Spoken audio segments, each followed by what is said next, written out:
हमारे छठा प्रवचन आज शुरू करना था। ये पुस्तक ज्ञान साधना का महाराज जी की, पेज नंबर 62, पांचवें प्रवचन में आखिरी में आर्जव की जो है चर्चा की थी, सरलता की। स्वामी मनीषा व्यास जी आज्ञा करें, आदेश करें तो आगे का प्रवचन शुरू करें। छठा प्रवचन। हाँ जी, करिए। उन्होंने कहा कि दो प्रकार के ज्ञान का वास्तविक अभिप्राय है अनुभव। यद्यपि समझने के लिए ज्ञानों के अनेक भेद किए जाते हैं। प्रातिभ ज्ञान, इंट्यूटिव नॉलेज, बौद्धिक ज्ञान, इंटेलेक्चुअल नॉलेज, व्यक्ति का अपने मात्र में सीमित ज्ञान, सब्जेक्टिव नॉलेज, स्मृति, संस्कार, भावना का ज्ञान, इमोशनल नॉलेज इत्यादि। तथापि वहाँ उत ज्ञान का प्रसंग है जो समूचे व्यक्तित्व के साथ संबंधित होता है। अथर्ववेद कहता है, जो मस्तिष्क और हृदय को एक साथ सी लेता है वह वस्तुतः उस तत्व को जान पाता है। बुद्धि और हृदय को सर्वथा एक करना है। हृदय के ज्ञान का संबंध भावनात्मक ज्ञान से है। भावना संश्लेष करती है, बुद्धि विश्लेष करती है। बुद्धि का स्वरूप है चीजों को बांट कर समझना। हृदय का समझना सबको एक करके देखना है। वर्तमान युग में लोग अंदर से श्रद्धा करना चाहते हैं, श्रद्धा का आलंबन करना चाहते हैं और कर नहीं पाते। उनका हृदय किसी चीज पर निश्चित नहीं हो पाता। यह ठीक है कि धर्म के नाम पर हम अनेक काम ऐसे करते हैं जिनसे लगता है मानो हम में श्रद्धा है। जन्म होने पर जातक शुद्धि करते हैं, विधि पूर्वक नामकरण, अन्न प्रशासन, विवाह, अंत्येष्टि आदि करते हैं। हृदय में प्रवेश किए बिना इन क्रियाकलापों को देखें तो लगता है हमें इन चीजों पर श्रद्धा है, पर हृदय में प्रवेश करें तो पाते हैं कि यह सब करते हुए भी हम वस्तुतः एक मिथ्याचार में लिप्त हैं। वस्तुतः आंतरिक सद्भाव इन पर नहीं है। सामान्य व्यक्ति कह देता है, अरे कभी न कभी तो मनुष्य को भगवान याद आते हैं, पर वह याद आना सामाजिक दृष्टि से महत्वपूर्ण हो सकता है, उसका वास्तविक व्यक्तित्व से संबंध नहीं है। इसलिए ये कार्य करते हुए ही हमारा मिथ्याचार चलता रहता है। विवाह में हवन करते जरूर हैं, पर चाहते हैं कि यह काम पंडित जी जितनी जल्दी निपटा दें उतना अच्छा है। ऐसे ही मृत्यु आदि से संबंध क्रियाकलाप करते हुए भी हमारे मन में प्रश्न उठते हैं, क्या इससे सचमुच कोई लाभ होगा? क्या यह दिया पिंड मेरे पितरों को मिलेगा? बाह्य आचार क्योंकि हृदय से नहीं किया जाता, इसलिए मिथ्याचार हो जाता है।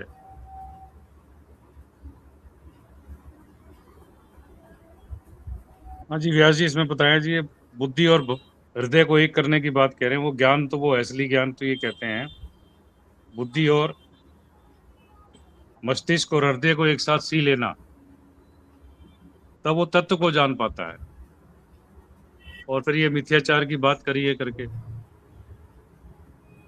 ठीक है जी, ज्ञान की बात बताई जा रही है कि ज्ञान जो है तभी होता है जब हमारी कोई श्रद्धा होती है।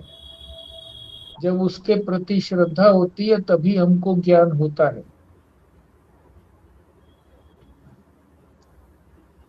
और वो ज्ञान जो है तभी स्थायी रह पाता है जब बुद्धि और हृदय उसको ये दोनों चीजें एक भावना को जान पाए यहाँ पर कि क्या उसकी भावना है उसके अंदर। और बुद्धि जो है, बुद्धि के अंदर कोई उसके प्रति संदेह ना रहे, तभी वो ज्ञान फलदायी होता है।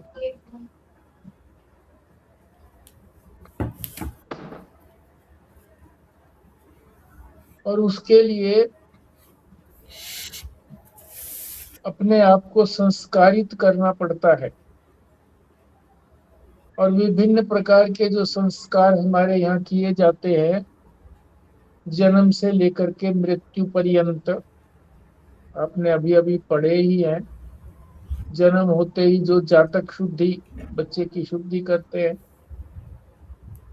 फिर नामकरण है, फिर अन्नप्राशन है, पहली बार जब अन्न खिलाते हैं 6 महीने के होने के बाद, फिर विवाह है, फिर अंत्येष्टि है। ये सारे जो संस्कार हैं करते जरूर हैं, श्रद्धा तो इसी से बनती है। और श्रद्धा होती है तो ज्ञान भी होता है। जिसके प्रति श्रद्धा होगी उसी चीज का ज्ञान होगा। और ये आजकल जो है ना, वो केवल खाना पूरी करने लगे हैं। बाहर से दिखता है कि ये बड़े श्रद्धालु हैं, परंतु अंदर से चाहते ये हैं कि ये फटाफट खत्म हो जाए। श्रद्धा नहीं होती है, आंतरिक श्रद्धा नहीं है, इसलिए कोई लाभ की संभावना भी नहीं है।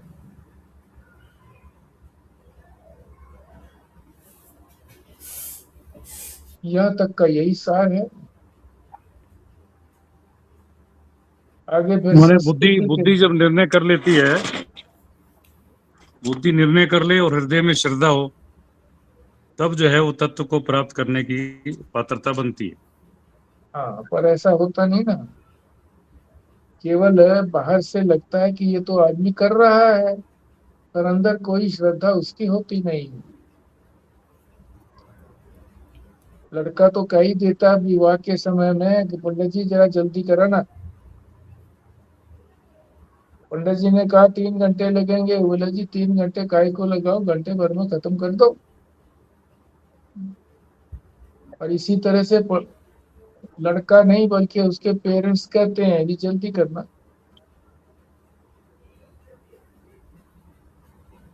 देर हो रही है। तो इत्यादि बातें हैं। तो लगती है श्रद्धा कर रहे हैं सब कुछ, ये अग्नि के सामने बैठे हैं, मंत्र पढ़े जा रहे हैं, सब सुखपति कर रहे हैं, पर अंदर से नहीं है कि जल्दी सी हो। ठीक है जी। आगे जी संस्कृति के बारे में बताएंगे, संस्कृति क्या होती है और संस्कृति का क्या महत्व है। हाँ जी। जी। आज हमारे सामने मुख्य समस्या है कि हमारे मूल्य धुंधले हो गए हैं। किसे मूल्यवान अहर वाला समझ माने, इस विषय में हमें कोई स्पष्टता नहीं है। हम विचार करते अवश्य हैं, पर रहता वह संदिग्ध ही है, कंफ्यूज थिंकिंग। हमारा विचार हमें निश्चय पर पहुंचाने की बजाय संदेह की स्थिति में ला खड़ा करता है। हमारे उद्देश्य, लक्ष्य सदा हिलते रहते हैं। हमारा जीवन किसी लक्ष्य पर केंद्रित नहीं हो पाता। यही संस्कृति को नष्ट करता है। जैसे शरीर के अवयव, ऑर्गन ठीक हों, पर आत्म शक्ति कमजोर पड़ जाए तो मनुष्य स्वस्थ नहीं रह सकता। ऐसे ही संस्कृति की आत्मा ही संस्कृति के बने रहने का मूल है, रहस्य है। ऐसा लगता है आज यह मूल जीवन से उखड़ गया है। बुद्धि जीवन शक्ति को पुष्ट भी कर सकती है, उसे किसी यौक्तिक धरातल पर भी ले जा सकती है, पर बुद्धि में पर बुद्धि में यह सामर्थ्य नहीं कि वह इस आत्म शक्ति का निर्माण करे। पर बुद्धि में यह सामर्थ्य नहीं कि वह इस आत्म शक्ति का निर्माण करे। आज के युग की यह मुख्य समस्या है। उद्योग आदि क्षेत्रों में प्रगति यद्यपि दिखती है, तथापि है वह खोखली। आचार्य सुरेश्वर कहते हैं, तरोरुत्खात मूलस्य स्पर्शनेव यथा इच्छे। यदि किसी पेड़ की जड़ उखड़ चुकी है तो वह वृक्ष कुछ समय तक हरा भरा भी दिख सकता है, उसमें फूल आते भी दिख सकते हैं, पर हवा के एक झटके से ही वह गिर जाता है। जब तक मूल प्रबल है तब तक चाहे जितने पत्ते गिरें वह पुनः हरा हो सकता है। इसी प्रकार यद्यपि हम दीर्घ काल तक परतंत्र रहे, तथापि हमारा मूल क्योंकि हमसे अलग नहीं हुआ था, हमारा आत्मविश्वास डिगा नहीं था, इसलिए समय आने पर हमारी संस्कृति का पौधा फिर हरा-भरा हो उठता है। हम ठीक हैं, यह हमारा निश्चय था। असली हार तभी होती है जब व्यक्ति आत्मा से हार जाता है, अपने अंदर शक्तिहीनता महसूस करने लगता है। अपनी श्रद्धा हिल जाने से ही हम दिक्शून्य हो गए हैं, हमारी कोई दिशा नहीं रह गई है। कुछ भी विचार करने वाले व्यक्ति को अपना जीवन अर्थ शून्य, प्रयोजन शून्य लगता है। हम कहाँ पहुँच रहे हैं, इसका कुछ भी बोध नहीं। संस्कृतियों के इतिहास के एक प्रसिद्ध पाश्चात्य अध्येता हुए हैं बर्टनर्ड रसल। वे कहते हैं, किसी भी संस्कृति को उन्नति और अवनति की ओर ले जाने वाला वह अल्पसंख्यक समुदाय होता है, जो बुद्धि आदि से समाज के अन्य अवयवों की अपेक्षा प्रबल होता है। इसे ही वे प्रभावशाली अल्पसंख्यक डोमिनेट माइनॉरिटी कहते हैं। वही समाज को दिशा देता है। आज अधिकतर बुद्धिजीवी जिस साहित्य का निर्माण कर रहे हैं और आज से गत 70-75 वर्षों का काल समझना, उसमें श्रद्धा का बीज ही बोया जा रहा है। मूल्यों में कितने संदेह हो सकते हैं, यही उनका प्रतिपाद है। मनुष्य की प्रमुख आवश्यकता है श्रद्धा। इसे वे समझना ही नहीं चाहते। इतना ही नहीं, वे संभवतः यह भी नहीं जानते कि अधिकतर लोग आज भी श्रद्धा में ही जी रहे हैं, क्योंकि ये अश्रद्धालु लोग अल्पसंख्यक होने पर भी साहित्य आदि से अश्रद्धा का वातावरण बनाए हुए हैं। इसलिए हमारे समग्र मूल्य लक्ष्य हमसे दूर हो रहे हैं। संस्कृति का मूल उखड़ रहा है, शून्यवाद के पंजे दृढ़ हो रहे हैं। तुरंत जिससे लाभ हो वही कर्तव्य हो रहा है, वह चाहे किसी का अपहरण हो, मृत्यु हो, अन्य गुंडागर्दी हो या आतंकवाद हो। सद्य लाभ ही दृष्टि में रखना आगे किसने देखा है, यह आशा रखना, यही शून्यवाद का स्वरूप है, जिसमें वस्तुतः कुछ भी मूल्यवान नहीं। इसकी वृद्धि संस्कृति का क्षय है। सतही विचारक इसके पंजे में फंस जाते हैं। जीवन में प्रवेश करने की कला के बिना इससे आगे बढ़ना संभव नहीं। ज्ञान साधना का मतलब केवल बुद्धि से विश्लेषण करना नहीं, वरन बुद्धि और हृदय को सर्वथा एक कर उस दृढ़ श्रद्धा की भूमि पर खड़ा होना है, जो व्यक्ति राष्ट्र और संस्कृति का निर्माण करे। ये आखिरी में तो शब्द जो यही है जिन्होंने इसलिए बताया, श्रद्धा के ऊपर इतने बात जो बताई हैं संस्कृति और श्रद्धा के लिए, ताकि जो है बुद्धि और श्रद्धा जो है एक एक हो सके। ज्ञान साधना में दोनों की जरूरत है। और वैसे तो बोरिंग पैराग्राफ था, कोई खास इसमें बात वैसे नहीं थी, संस्कृति के ऊपर ज्यादा बात हुई थी। इसके ऊपर कुछ विचार रखेंगे, फिर आगे स्वस्तिका पड़ेगी या किसी और की लगाएंगे जो ड्यूटी पढ़ने की। संस्कृति, पहले इसको समझें भी संस्कृति है क्या। एक शब्द होता है संस्कृति और एक होता है सभ्यता। सभ्यता जो है वो तो रहन सहन का ढंग है, किस तरह के वस्त्र पहनते हैं, कैसे जीवन चलाते हैं अपना, ये तो बाह्य जो हमको दिखाई पड़ता है, ये है सभ्यता। किस तरह के वो भोजन के वस्त्रों को, भोजन के वो बर्तनों को प्रयोग करते थे या करते हैं। और ये चीजें बदलती रहती है, सभ्यता की चीजें, बाहरी चीजें बदलती रहती है। वेशभूषा में कितना परिवर्तन आ गया, बर्तनों आदि में, और जो डिवाइसेस हैं उनमें कितना परिवर्तन आ गया, आज हम देख ही रहे हैं। दूसरा है संस्कृति। संस्कृति बड़ा महत्वपूर्ण शब्द है। संस्कृति का मतलब होता है संस्कारित करना, अपने मन और हृदय को संस्कारित करना। ऐसे संस्कार डालना कि जिससे कल्याण हो, व्यक्ति आगे बढ़े, धर्म के मार्ग में आगे चलता रहे। उत्थान के लिए संस्कृति होती है। और संस्कृति जो है, यदि उसका आधार, मूल आधार विशेष है तो वो कभी समाप्त नहीं होती है। नहीं तो इतनी सारी संस्कृतियां आई और समाप्त हो गई। नील नदी की संस्कृति भी आती है, और संस्कृतियां भी कई आई हैं। पहले जमाने में नदियों के किनारे ही संस्कृतियां, सभ्यता पनपती थी। परंतु ये जो हमारी गंगा नदी की संस्कृति है, इसका विनाश नहीं हुआ। ये दिन प्रतिदिन जो है वो नवीन होती चली जाती है संस्कृति।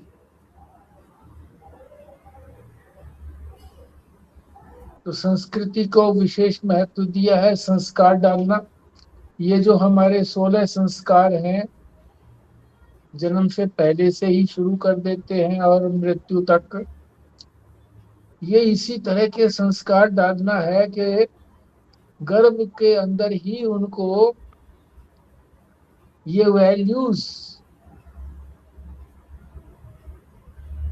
जो मूल्य हैं हमारे, वो मूल्य उनके अंदर पहले से ही जानकारी हो जाए, ताकि जन्म के बाद फिर और वो दृढ़ हो जाए।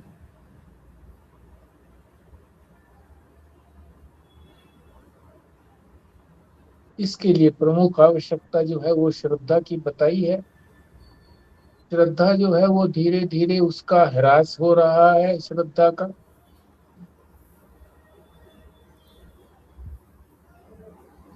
और उसके लिए कहा है कि ये अल्पसंख्यक समुदाय, ये इसको उन्नति की ओर भी ले जा सकता है और अवनति की ओर भी ले जा सकता है। क्यों? संख्या में थोड़े होते हैं, इसलिए वो इधर उधर नहीं बिखरते, एक जगह पर केंद्रित रहते हैं। एक आवाज आई, सब इकट्ठे हो गए, इसीलिए उनको डोमिनेंट भी कहते हैं। चाहे वो माइनॉरिटी में हो, अल्पसंख्या में हो, पर है वो डोमिनेंट। क्योंकि जो साहित्य वो लिखते हैं, उस साहित्य के अंदर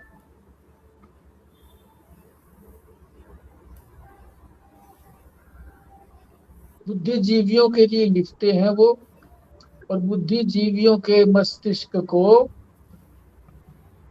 दूसरे ढंग से संस्कारित कर देते हैं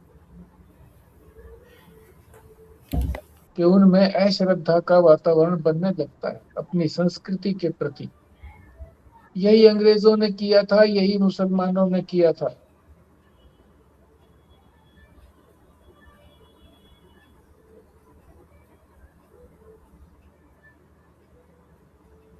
तो ज्ञान साधना तो तभी संभव होगी, यानी ज्ञान के लिए हमको कौन से साधन अपनाए जाएं, उन साधनों को हम तभी अपना पाएंगे जब हमारे अंदर दृढ़ श्रद्धा होगी। और उसी के लिए प्रयास है। हाँ जी, चलिए। हाँ जी, मैं पढ़ती हूँ आगे। स्वस्तिका। हाँ जी। हम्म। इसीलिए वेदांत सिखाता है कि अपने अनुभव पर विचार करो, पर श्रद्धा पूर्वक। वेदांत में संसार के अन्य सब मतांतर व मजहबों को से कोई विशेषता है। विज्ञान के इस बौद्धिक युग में वेदांत का कोई विशेष संदेश है। बाकी मतांतर अज्ञात वस्तु का विचार करते हैं, उसे नाम चाहे जो दें, इसलिए उसके विषय में विचार कर मनुष्य निर्णय पर नहीं पहुंच पाता। वेदांत की प्रक्रिया विलक्षण है। इसका कहना है कि पहले उसे देखा जाए जो ज्ञात है, जिसका हमें पता है, उसे समझकर तब आगे अज्ञात का भी विचार करेंगे। जिस विषय को हम निश्चित जानते हैं वह है अपना ज्ञान। मैं हूँ, इस विषय में संदेह करने का कोई हेतु नहीं है। बाकी चीज़ों के विषय में चाहे जो विकल्प उठे, पर यह तो कोई सोच भी नहीं सकता कि मैं नहीं हूँ। पहले मैं हूँ तभी सोच सकता है। बाकी किसी भी विषय पर संदेह किया जा सकता है, पर मैं हूँ इस पर कभी संदेह नहीं किया जा सकता। जब इस मैं का विश्लेषण करते हैं तब, क्योंकि अनुभव का आधार है, इसलिए विचार भूमि दृढ़ है। मैं क्या है यह विचार कर पता लगाना है। आप बताएंगे क्या आगे पढ़ना है? हाँ जी। ये पैराग्राफ जो है ये बहुत महत्वपूर्ण है। किस लिए महत्वपूर्ण है? क्योंकि हम वेदांत का विचार कर रहे हैं। वेदांत का अर्थ है जो वेदों का अंतिम निर्णय है।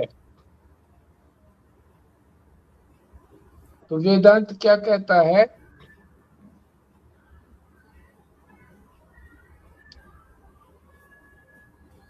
कि ज्ञात से अज्ञात की ओर चलो, क्योंकि अनुभव के आधार पर अगर हम विचार करते हैं, जो हमारा अनुभव होता है तो वो सरलता से समझ में आ जाता है। तो जो अनुभव होगा वो तो ज्ञात हुआ ना, ज्ञात। तो ज्ञात से अज्ञात की ओर, नोन टू अननोन। सीधे हम किसी अज्ञात वस्तु को बताने लगे तो नहीं पता लगेगा, किसी ज्ञात वस्तु को बताएंगे। जैसे बताएं भाई गाय क्या होती है।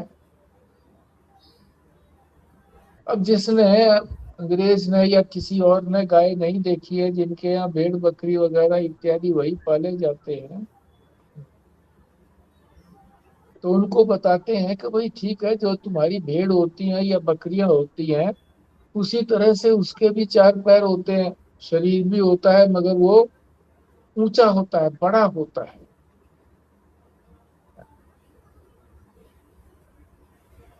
जो उसकी समानताएं हैं उस समानताओं को बता करके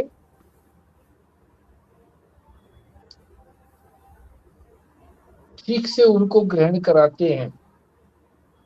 तो वेदांत जो है इसी विधा का पालन करता है कि ज्ञात से अज्ञात की ओर। अब ज्ञात हमको क्या है, अनुभव हमको किस चीज का है? मैं हूं, ये अनुभव सबको है। कोई ऐसा नहीं है जो ये कहे कि मैं नहीं हूं। मैं हूं का अनुभव तो सबको है, और हर समय है। जगे हुए हैं तो भी है, स्वप्न ले रहे हैं तो भी है, और सुषुप्ति गहरी नींद में भी है। जागृत में तो आप समझते ही हैं कि मैं हूं, सबको मालूम है। स्वप्न में भी कहते हैं, जब स्वप्न से उठ करके कहते हैं जागृत में आकर के मैंने देखा स्वप्न, तो मैं था ना वहां पर, मैं हूं, यानी मैं तो हूं ही, स्वप्न में भी हूं। इसी तरह से गहरी नींद में सुषुप्ति से उठ करके जब जागृत में आते हैं तो कहते हैं मुझे कुछ पता नहीं रहा, ऐसी गहरी नींद आई। तो मैं था ना वहां पर, तभी तो मैं कह रहा हूं। तो तीन ही अवस्थाएं होती है मुख्य। तो मैं हूं, ये अनुभव सबको है। कोई किसी समय ये नहीं कह सकता कि मैं नहीं हूं। कह सकता है कोई? हाँ, बोलो किस टाइम कहेगा कोई मैं नहीं हूं? जब तक उसमें जान है अंतिम समय तक वो कहता रहेगा मैं हूं। और जब जान निकल गई तो वो क्या कहेगा, मैं नहीं हूं क्या? नहीं कहेगा। ना ये कहेगा कि मैं हूं और ना ये कहेगा कि मैं नहीं हूं।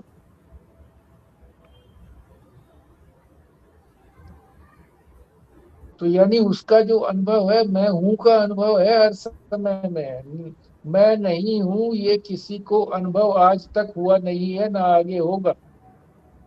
और यही सबसे बड़ा प्रमाण है हमारे अमर होने का, कि मैं अमर हूं, हमेशा हो रहता हूं मैं।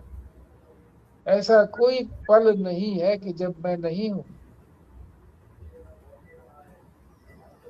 मैंने ये प्रश्न अनेक जगह पूछा, माँ से भी पूछा, औरों से भी पूछा। मैंने कहा जी मैं नहीं हूं, मैं मरता नहीं हूं, ये मुझे कैसे विश्वास हो? मैं तो मरते हुओं को देखता हूँ, दुनिया मरे जा रही है, बुजुर्ग भी चले गए, मैं भी चले जाऊंगा। तो ये बात नहीं बता सके कि मुझे कभी, क्या कभी ये अनुभव हुआ है कि मैं नहीं हूं? अगर वो ये प्रश्न मेरे से पूछते कि भी कभी मैं नहीं हूं ऐसा अनुभव हुआ है, तो मैं निश्चित रूप से यही कहता कि नहीं हुआ अनुभव मेरे को। तो नहीं हुआ तो इसका मतलब मैं हूं। जो हूं को कहता है कि मैं हूं, जो हूं को प्रमाणित करता है कि मैं हूं, वही तो ये कहेगा कि मैं नहीं हूं। दूसरा कैसे प्रमाणित करेगा? किसी चीज को कि कोई है, रहने को अगर कोई कहता है कि ये है, तो नहीं है को भी तो वही तो कहेगा जिसने पहले उसको है रूप से जाना होगा। ये बड़ी विलक्षण जो है ढंग से समझा रहा है वेदांत, कि ज्ञात से अज्ञात की ओर, मैं हूं से मैं क्या हूं ये पता नहीं मुझे। मैं हूं ये तो मुझे को पता है, पर मैं हूं क्या ये नहीं पता। इसी बात का पता लगाना, इसी बात का विचार करना, यही वेदांत की विलक्षणता है, जो और मतों में नहीं है। वो तो कहते हैं इसको मान लो बस तुम, जो हम कह रहे हैं वो ठीक है।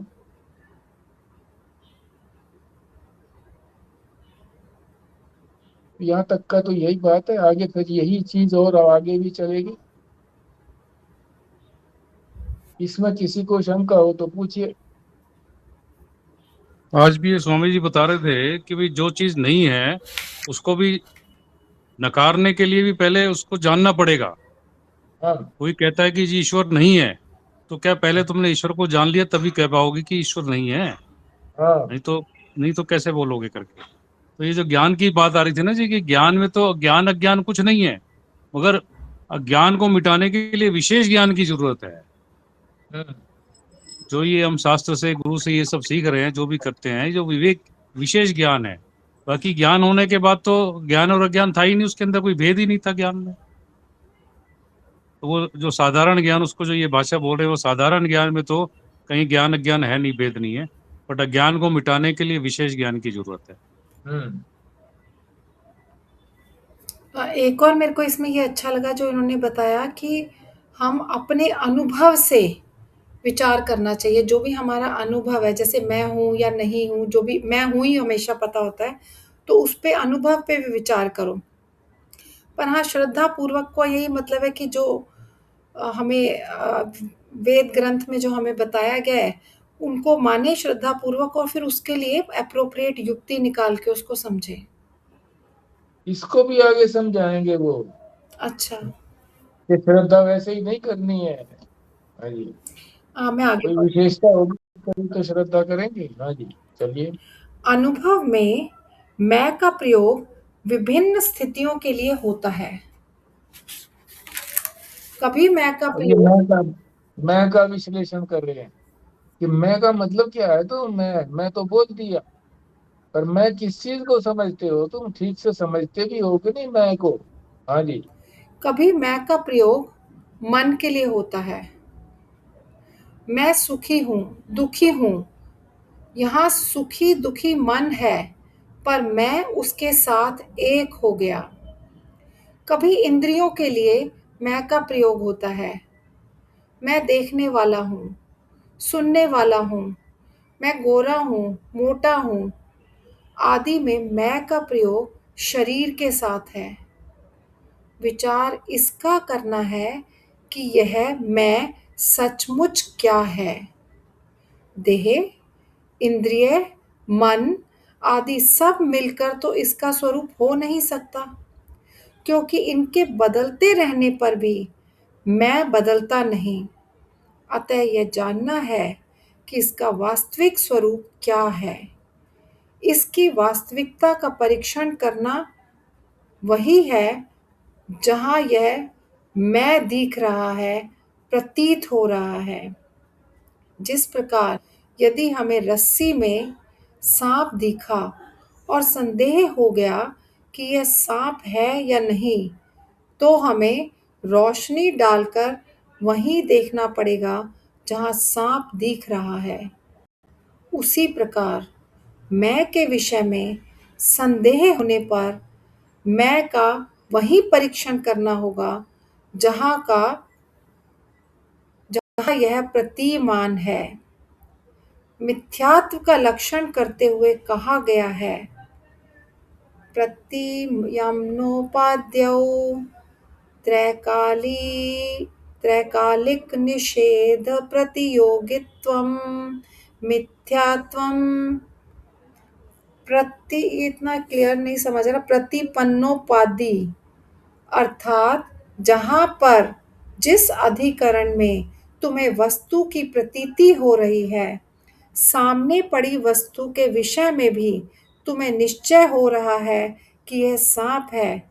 फिर किसी विश्वासी भले आदमी ने बताया, अरे भाई यह सांप नहीं है, क्योंकि कहने वाला विश्वस्त है, इसलिए होता हुआ प्रत्यक्ष भी अप्रामाण्य की शंका से ग्रस्त हो जाता है।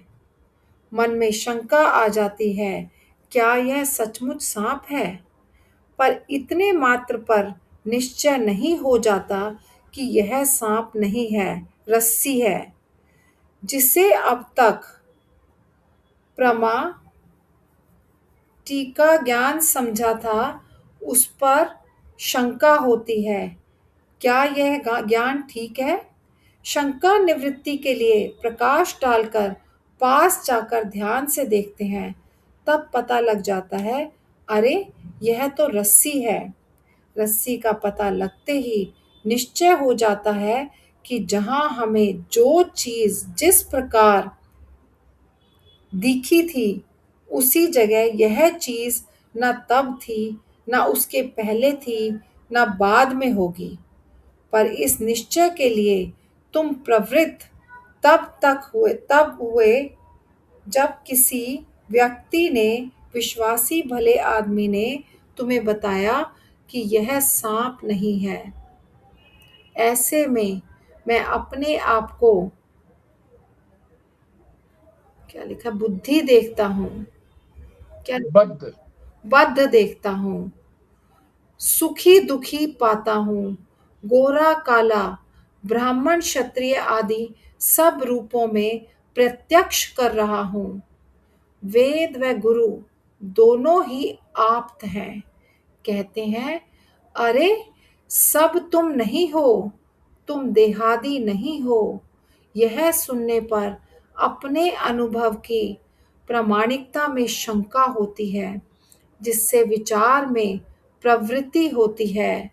विचार का कारण संशय होता है, परंतु यह संशय तभी होगा जब हमें कहने वाले पर यह श्रद्धा होगी कि यह जो कह रहा है वह ठीक हो सकता है। व्यक्ति को पहले कभी झूठ बोलते सुना नहीं, इसकी बात मैं मानूं, इससे कोई लाभ इसे हो सकता हो ऐसा भी लगता नहीं। इसलिए इसकी बात विचार करने के लायक है। जब विचार में प्रवृत्त होता है, तभी मनुष्य को सचमुच पता लगता है कि मैं का स्वरूप क्या है। और जिसका पता लगता है वही बाकी सब मत मतांतरों में ईश्वर नाम से कहा गया है। सच्चिदानंद परमात्मा के रूप में भाषित वर्णित वर्णित किया गया है। यह तत्व शास्त्र प्रसिद्ध चाहे है। आज के युग में तो प्रश्न उठाया जाता है, ईश्वर को किसने देखा है? यदि केवल कहें कि प्राचीन काल में वशिष्ठ, अर्जुन आदि ने देखा था, तो व्यक्ति सोचता है उन्होंने भले ही देखा हो, मैंने तो देखा ही नहीं है। वेदांत स्पष्ट कहता है कि तुम्हें इसमें तो संदेह नहीं कि तुम स्वयं को देख रहे हो, जान रहे हो, उस अपने को ही जिस समय कि तुम बद्ध जिस समझ स्वयं को तुम हाँ बद्ध समझ रहे हो, उसे ही तुम सही प्रकाश में देखो, तो तुम समझ जाओगे कि वही सच्चिदानंद परब्रह्म है। इसलिए आचार्य सुंदर पांडव पांडव लिखते हैं। इसको पहले एक्सप्लेन कर लीजिए, फिर कोई और पढ़ लेगा। हाँ जी, मैं की बात आ गई थी। अब मैं का पता तो लगे कि मैं है क्या, क्योंकि मैं का तो प्रयोग हम कभी तो मन के लिए करते हैं कि मैं दुखी, मैं सुखी। हाँ, कभी इंद्रियों के लिए करते हैं कि देखने वाला मैं, सुनने वाला मैं। और कभी शरीर के लिए मैं का प्रयोग करते हैं कि मैं गोरा काला। शरीर तो गोरा काला होता है। तो विचार इसका करना पड़ेगा हमको कि भाई वास्तव में मैं हूं क्या, सचमुच में क्या हूं। क्या मैं देह हूं, क्या इंद्रिय हूं, क्या मन हूं इत्यादि। क्यों, इनको तो मैं मान नहीं सकता, क्योंकि ये तो बदलते रहते हैं सब। शरीर भी बदलता रहता है, इंद्रियां भी बदलती रहती है, मन भी बदलता रहता है। तो किसको हम मानेंगे कि ये मैं है जो बदलने वाला, उसको तो मैं मान नहीं सकते हम।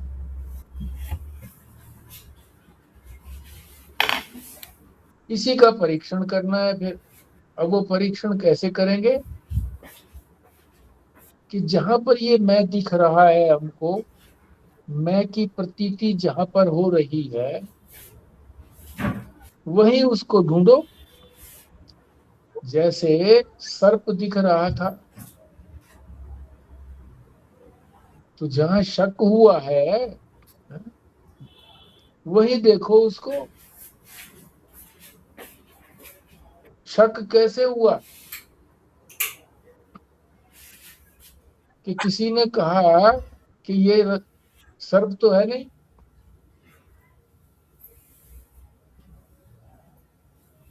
तो उसको शंका हो गई। क्यों हो गई? क्योंकि वो आदमी तो बड़ा विश्वासी है, कभी झूठ बोलता नहीं है, कोई उसका अपना कोई स्वार्थ सिद्ध होना नहीं है। इसलिए उसकी बात में संभावना है कि शायद ये वो हो जाए, सर्प हो, सर्प ना हो। जो उसने कहा ना ये सर्प नहीं है, अभी ये कुछ नहीं पता है रस्सी है। सर्प नहीं है तो सर्प नहीं हो सकता है ना हो सर्प। हाँ, पर देखना तो है क्या। उसके कहने से तो ये बात बनेगी नहीं कि सर्प नहीं है, और जा करके हाथ उठा ले वे उसको कुछ और हो। हाँ, तो फिर क्या करता है वो? प्रकाश करता है, और प्रकाश करने में वो देखता है कि ओ हो, तो सर्प तो है नहीं, ये तो रस्सी पड़ी है। तो इसका मतलब है कि जब मैं देख रहा था इसको सर्प, उस समय भी ये सर्प नहीं था, अब भी सर्प नहीं है, ये तो रस्सी है। तब उसको ज्ञान हुआ कि ये रस्सी है। ये तो था उदाहरण। अब इसको कहाँ फिट करना है, घटाना कहाँ पर है, वो अपने आप में घटाना है। अभी मैं अपने आप को क्या समझ रहा हूँ, अपने आप का ही तो विश्लेषण करना था कि मैं कभी शरीर समझता हूँ, कभी इंद्रिय समझता हूँ, कभी मन अपने आप को समझता हूँ।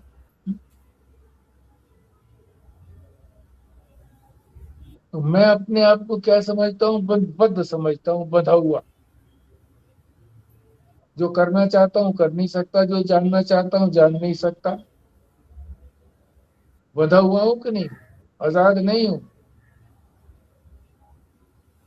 अपने आप को सुखी दुखी भी देखता हूँ, गोरा काला भी देखता हूँ, ब्राह्मण क्षत्रिय जो भी कुछ है।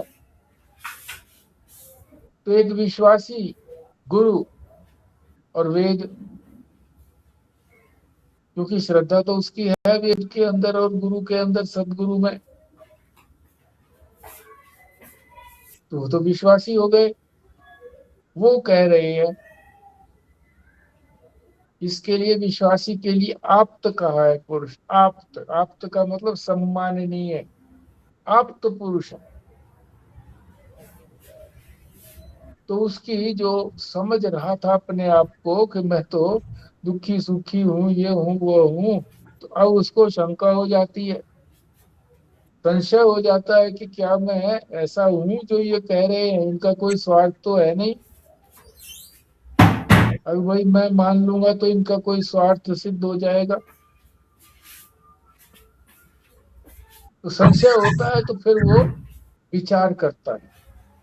वहां तो था ना प्रकाश, अब यह विचार से बात जो है ना स्पष्ट होएगी। विचार करेगा और विचार करने से उसको पता लगेगा कि जो ये मैं है, यही एक ऐसा तत्व है जो सारी संसार को कंट्रोल किए हुए है, सर्वशक्तिमान है। उसी को सारे मतांतर वाले जो दूसरे हैं वो उसको ईश्वर बोलते हैं। तो ठीक है, हम भी ईश्वर बोल रहे, हमारे को क्या दिक्कत है। तत्व तो वही है।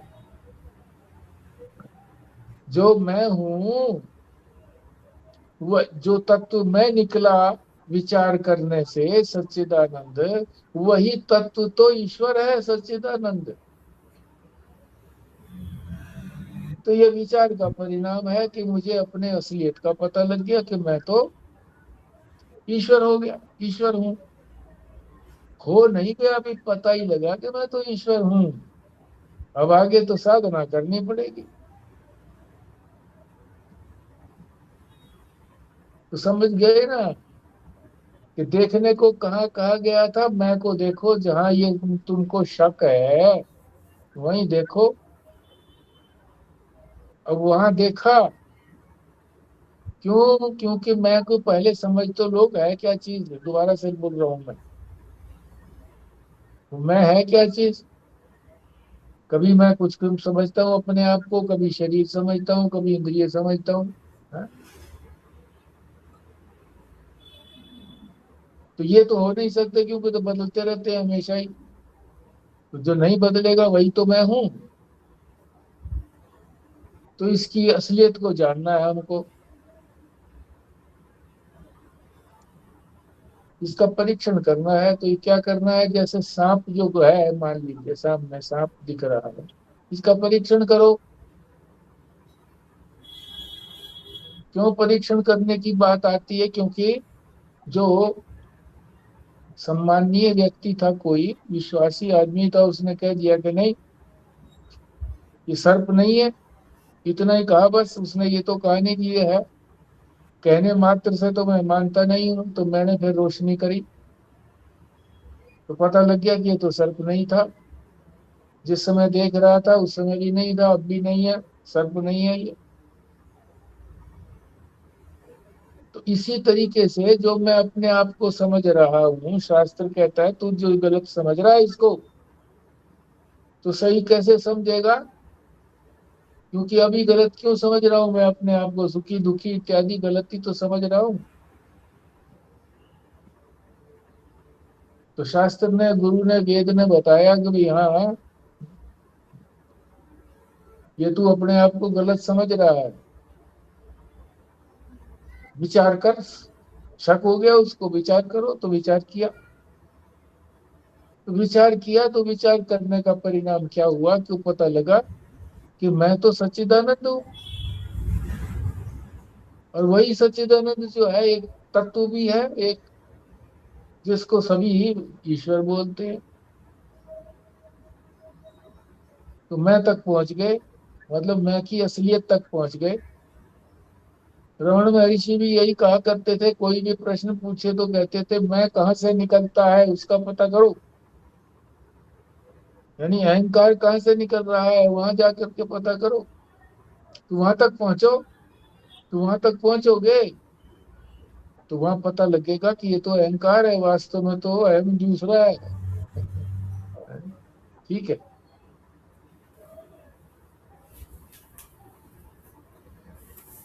आगे चलो। मेरा एक प्रश्न है कि हाँ जी। ये कैसे मतलब ये तो ठीक है कि मैं शरीर नहीं हूँ या जो भी कुछ मन बुद्धि नहीं हूँ, पर ये कैसे पता लगे कि मैं बदलने वाला नहीं हूँ? क्या पता मैं बदलने वाला ही हूँ? जिसको मैं मान रहा हूँ वो तो नहीं बदलने वाला, वो तो बदल रहा है कि नहीं बदल रहा है। शरीर को मैं मान रहा हूँ, शरीर बदल रहा है कि नहीं बचपन से लेकर के अब तक। क्या पता मैं वही कहना चाहती हूँ, क्या पता मैं जो है वो बदलने वाला ही हो? ये कैसे पता, मतलब इसका कैसे विश्वास हो कि मैं बदलने वाला नहीं हूँ? पहले पहले जिसको मैं मान रहा था उसका तो पता लग गया कि वो मैं नहीं हूँ, ये तो पता लग गया ना। नहीं, नहीं, वो ये पता लगा कि ये बदलने वाला है। शरीर को मैं मान रही हूँ, हाँ। तो ये बदलने वाला है, क्या पता यही बदलने, उससे हमें क्या फ़र्क पड़ता है कि बदलने वाला है कि नहीं? मैं इसको मैं मान रही थी तो ये। मैं भी बदलने वाला हूँ, यही प्रश्न है ना हाँ, तेरा। हाँ, मैं भी तो ये बदलने। कह रहे जो ये कह रहे जो उपाधि वाला मैं, जो अहंकार जिसको जो जो मैं कहता है ना जी, वो वो बदलने वाला है कि वो भी तो बदलने वाला हो सकता है।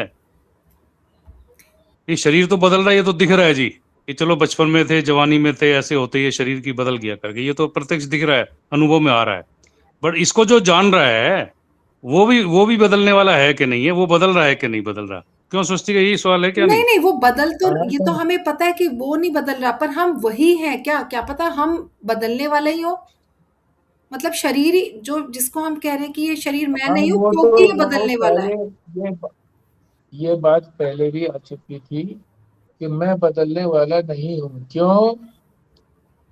मैं वही हूँ जो जागते हुए भी मैं वही हूँ, स्वप्न में भी मैं हूँ, सुषुप्ति में भी मैं हूँ। तो मैं तो बदला ही नहीं ना, मैं कहाँ बदला, ये बदल गए। जो ये शरीर जो था हमारा, जिसमें इंद्रियां हैं सारी जो देखती थी जागृत के अंदर, वो इंद्रियां रही तो नहीं स्वप्न के अंदर। स्वप्न के अंदर ये इंद्रियां नहीं रही, काल्पनिक इंद्रियों ने बना लिया सारा संसार। केवल मन मन था, इंद्रियां नहीं थी। इंद्रियां खत्म हो गई कि नहीं हो गई, जो बदलने वाली चीज थी। अब मन भी जो है ना सुषुप्ति में बदल गया, ये सारी चीज बदल गई, पर मैं तो वही रहा ना। मैं क्यों कहता हूं कि मैं स्वप्न में भी मैं था, सुषुप्ति में भी मैं था? तो तीन ही तो अवस्थाएं होती हैं आदमी की, उसके अतिरिक्त कौन सी अवस्था होती है बताइए? या तो हम जगे हुए होंगे, या हम स्वप्न देख रहे होंगे, या सो रहे होंगे, यही है सारी। तो मैं बदलने वाला कैसे हो गया? नहीं हो गया, मैं तो नहीं बदलने वाला।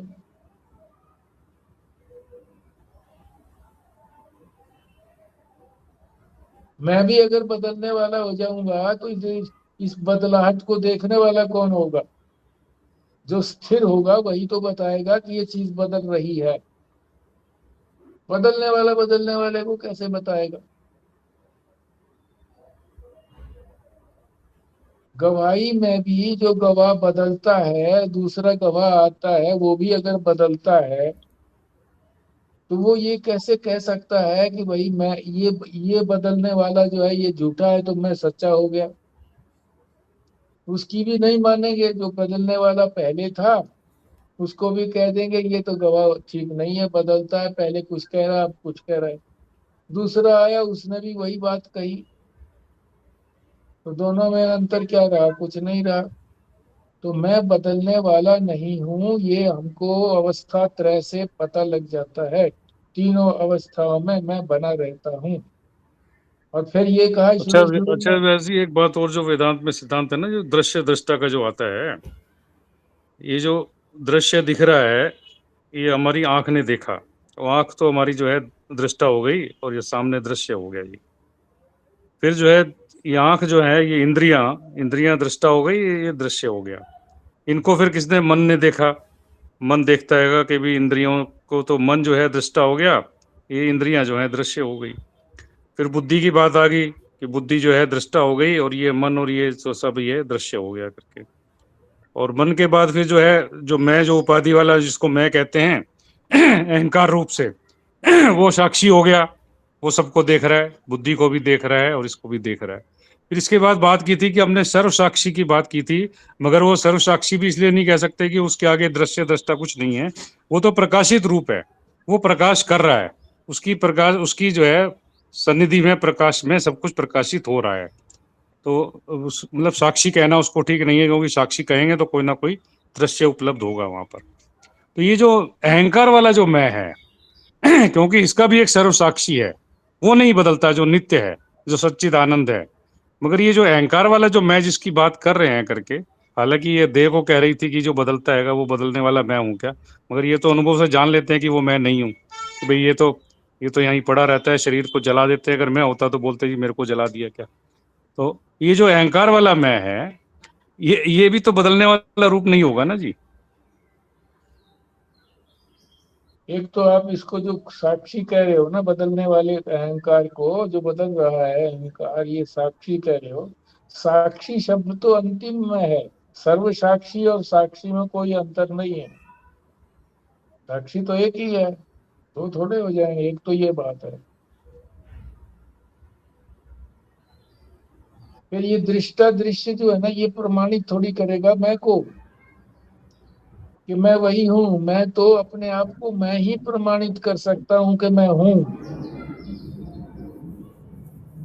और मैं नहीं हूँ ये भी मैं ही प्रमाणित कर सकता हूँ। जो होने को प्रमाणित करता है वही न होने को भी तो प्रमाणित करेगा। उसके अतिरिक्त दूसरा कैसे प्रमाणित कर देगा उसको, जो है ही नहीं। मृत्यु के बाद भी मैं रहूंगा, ये अभी तो हम नहीं कह सकते ना। और बाद में तो जब दूसरा शरीर। अभी अभी ही तो कहोगे, अभी ही तो कहोगे, और बाद में मृत्यु के बाद कौन कहेगा। हाँ, फिर हमें क्या पता कि हम मृत्यु के बाद रहेंगे कि नहीं रहेंगे। हमने कभी अनुभव किया है कि हम नहीं हैं? नहीं, अभी तो मतलब अभी इस जीवन में तो नहीं किया। यही तो बात हो रही है कि भाई इस जीवन की और अगले जीवन की क्या बात करोगे। किसी ने भी कभी अनुभव किया हो कि मैं नहीं हूं?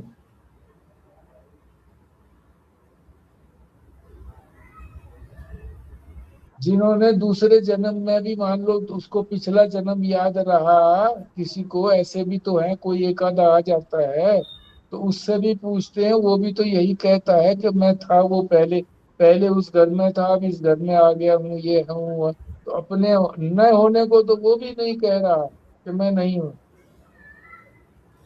वो भी है, होने को ही कह रहा है कि जब जो मैं पहले था वही मैं अब हूँ, रूप बदल करके आया हूँ यहाँ पर।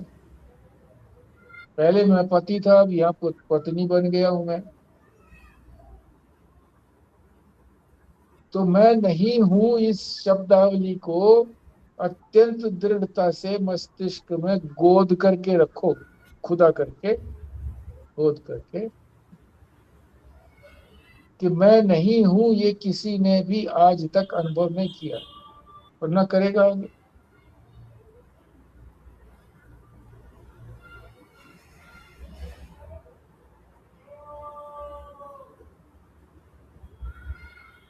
अनुभव की बात हो रही है, आगे की बात अगर कहोगे कि भाई आगे की बात, कोई अनुभव की बात हो रही है हमारी, भविष्य की बात की कोई अनुभव थोड़ा ही है, भविष्य तो कल्पना है। और पीछे का जो है वो स्मृति है हमारी, वर्तमान की बात है। काल है ही वर्तमान। ये तो हमने घटनाओं के होने से जो घटना घट गई है उसको बताने के लिए कि अभी अभी ये घटना घटी है, उसको भूतकाल में कर दिया।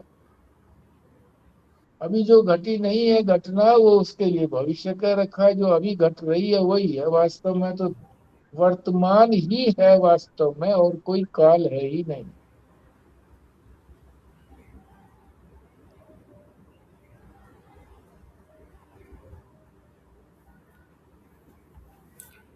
इस सारे प्रोसेस में हमें वेद को तो मानना ही पड़ेगा ना, जो वो कह रहे हैं उसमें तो श्रद्धा करनी पड़ेगी ना। उसमें क्यों श्रद्धा करनी पड़ेगी? उसमें श्रद्धा की बात ही नहीं छोड़ी है। मैं हूं ये सबको मालूम है। अब मैं क्या हूं? पहले तो ये कहो ना, मैं हूं ये सबको। ये विश्वास हो गया अपने आप, अपने अनुभव से। शास्त्र ने थोड़ी कही ये बात। मैं हूं ये तो सबको मालूम है, अपना अनुभव है। आगे अनुभव को कैसे आगे रहूंगा नकार कि दो? नहीं ये नहीं पता, आगे रहूंगा कि नहीं, अभी तक तो हूँ। ऐसा कभी किसी को अनुभव हुआ है? किसी को भी अनुभव हुआ हो कि मैं नहीं रहा? ऐसा किसी ने बोला हो आज तक? मृत्यु के बाद तो किसी ने कोई भी नहीं व्यक्ति अभी बोला। मिला नहीं ना, मृत्यु के बाद तो कि वो भी फिर भी बोले कि मैं हूँ। हाँ, तो फिर मैं नहीं हूं तो वो कभी होएगा नहीं, हो ही नहीं सकता।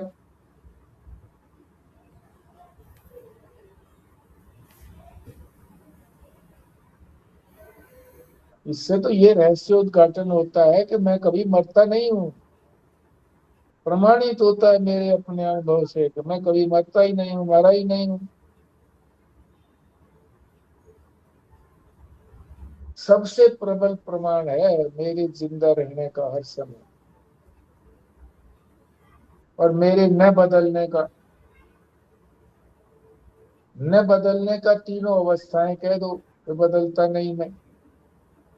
कहाँ बदलता हूँ तीनों अवस्थाओं में? मैं तो रहता ही हूँ।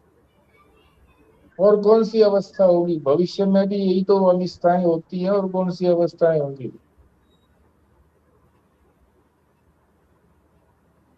भविष्य कोई हमारा अनुभव नहीं है। भविष्य की बात अगर करोगे तो हमारा अनुभव थोड़ी है भविष्य का। यहाँ तो अनुभव पर्यावसायी है ये वेदांत।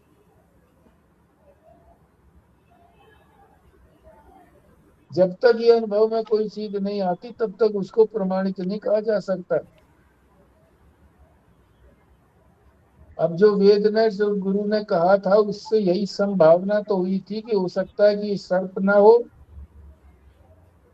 हो सकता है कि जो उन्होंने ये कहा है कि तुम बद्ध हो, बद्ध नहीं हो तुम लोग, हैं?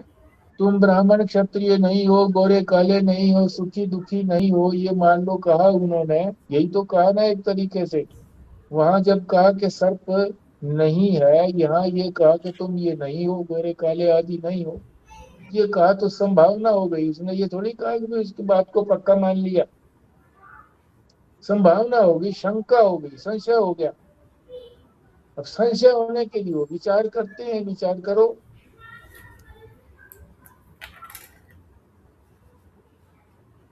अब विचार करने से पता लगा है कि मैं वहां वही हूँ, सच्चिदानंद। उसी को ईश्वर कह रहे हैं सभी लोग, उसी को ईश्वर मान रहे हैं। नाम दे दिया उसका ईश्वर का तो ठीक है, ईश्वर हम मानते हैं।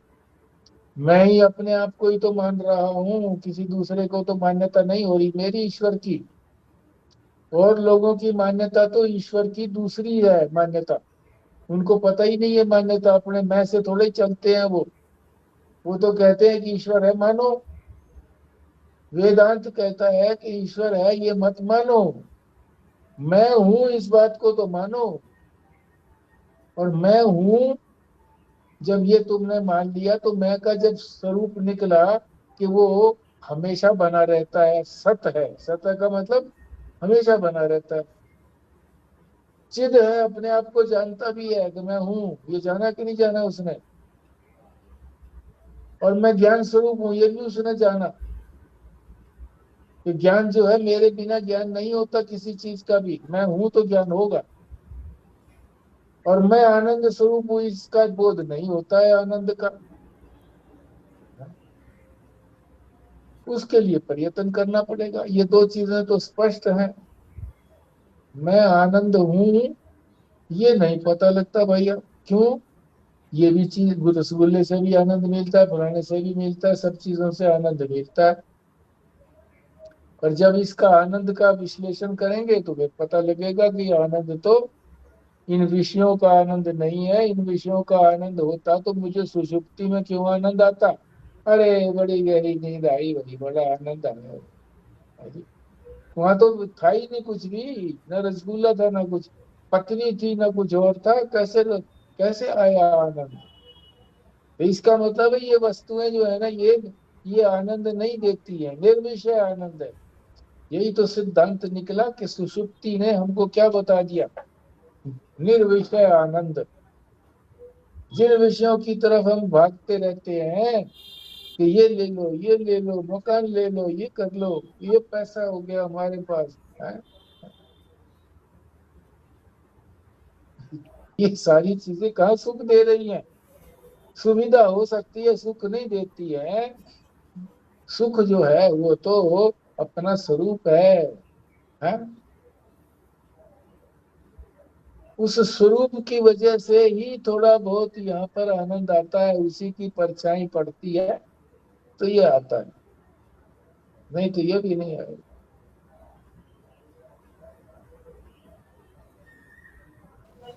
ठीक है जी, पूर्णाहुति करें जी फिर। करो जी। ओम पूर्णमदः पूर्णमिदं पूर्णात् पूर्णमुदच्यते पूर्णस्य पूर्णमादाय पूर्णमेवावशिष्यते। ओम शांति शांति शांति। एक बात नारायण बताना संजीव नारायण शर्मा नारायण। जी, जी एक बात बताना संजीव शर्मा जी, जी। ये जो सत्संग रखा है 3 तारीख का, इसकी कोई सूचना तो आई नहीं? सूचना यहाँ जो हमारा तो जो ग्रुप बना हुआ है, उस ग्रुप पे डाला हुआ है जी उसने, मंजू ने। और अच्छा। आप फोन पे, आपसे तो फोन पे ही बात हुई होगी, जो बात हुई होगी।